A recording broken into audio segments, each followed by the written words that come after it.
Okay, fellas, as you can see, a little bit of a shop update. Got the shop walls fully insulated. Shelves redone. There's that back there. So, spent a bunch of time putting pink insulation in and then sheeting the whole entire shop. We will spray foam the ceiling. As you can tell also, we got lights in. And then obviously had to show how we support America with the good old bald eagle and the flag, and that's about 5 foot tall, 8 foot wide. But that's a little bit of a shop update. I mean, you can see the Milwaukee station, got all the tools hanging from the wall, all the batteries on the cart, toolbox in that corner, and then the other tool cart up here, toolbox, tool, whatever. So what we're doing, let's just start with these axles. These are 35s on 15-inch wheels. It's 10 bolt corporate. We're gonna throw that one away. But we bought a Dana 44 for the purple truck. The Dana 44 is getting cut up. The pumpkin needs to slide over here, so we're gonna cut that section out of that, weld those two tubes together, cut that, widen that out, and then the axles will just be flipped. The driver will be the passenger, passenger will be the driver.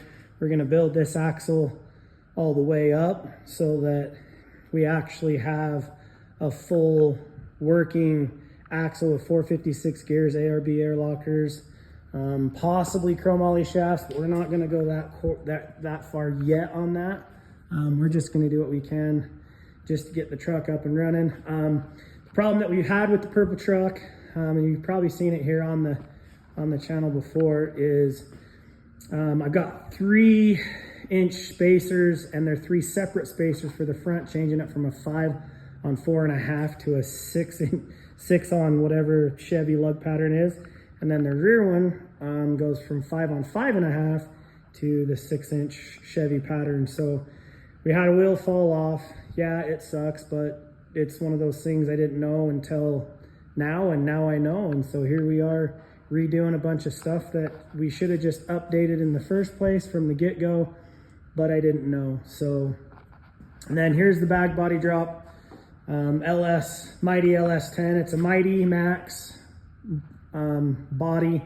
It's got a 5.3 LS, possibly turboed, and then on an S10 chassis. My back half, the back out of it, you can see the tube frame, and we'll go over that another day when we're going over that and having it uncovered. But right now what we're doing is, here's the little Ford Ranger. It's a 90.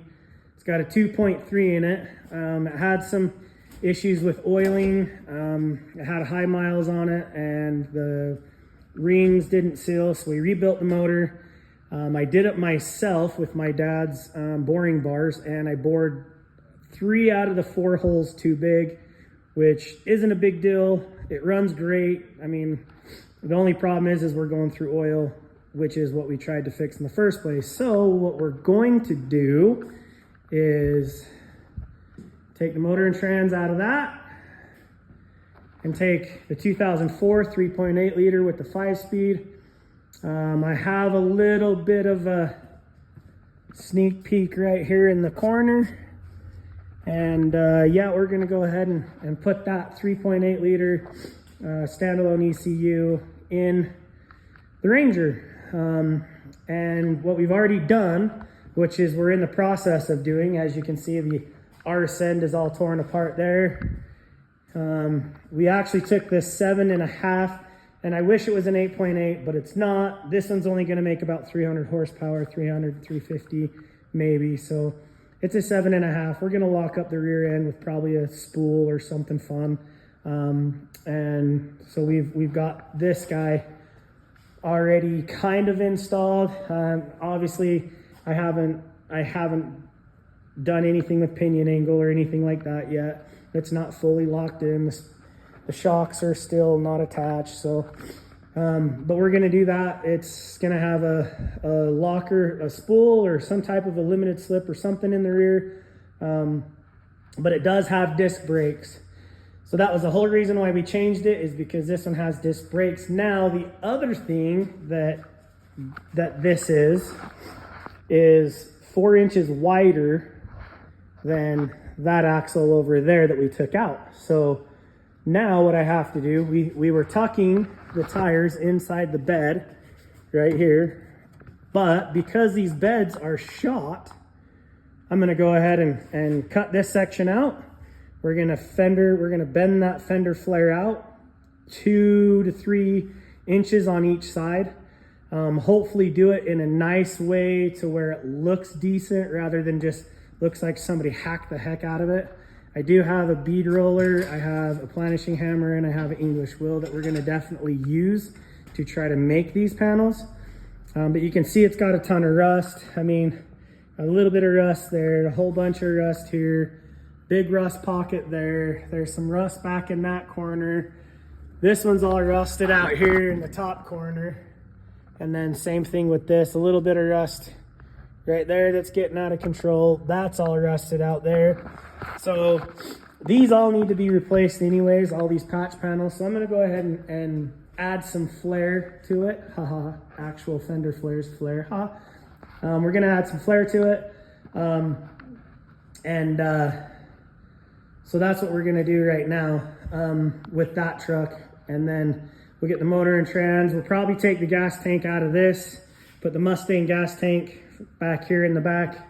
That way this car here has everything it needs. Has a stock fuel pump, fuel, just to make it easy, because when you go to checker, you definitely have to tell them exactly what you're doing. And it's so annoying to be like, well, I'm working on a 90 Ranger, but it has all the running gear out of a 2004 Mustang. They don't know what to do with that. So if we just keep everything 2004 Mustang, except for, you know, the interior, whatever, and all that kind of stuff, then it'll be easier for me to grab parts for. But yeah, I will be putting spacers up front. Probably not a full 2-inch, we'll see. I'm not worried about it. Like I said, we had the spacers fall off on my kid's truck, the purple truck. That's why we're doing these axles, but we had 3 sets of 3-inch spacers. If I have 1 set of 2 2¼ inch spacers, I'm not worried about that. The truck's not gonna be crazy out of control.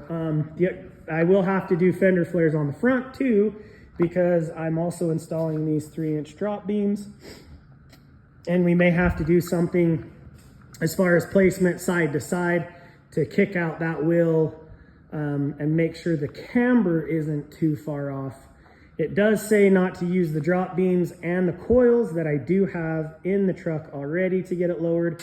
It says don't use those together, and I'm guessing the reason why is because of camber, but we'll go ahead and put it in stock location and we'll do what we need to do. And then at that point, we'll see if we can align it. If we can't align it without the spacers on the ends, then we'll go ahead and move the mounting points for the actual centers, that red part there and that red part there. We'll actually push it, so it'll be mounted here. We'll push that out to kick the tire out a little bit more so that the camber isn't as bad and can be adjusted.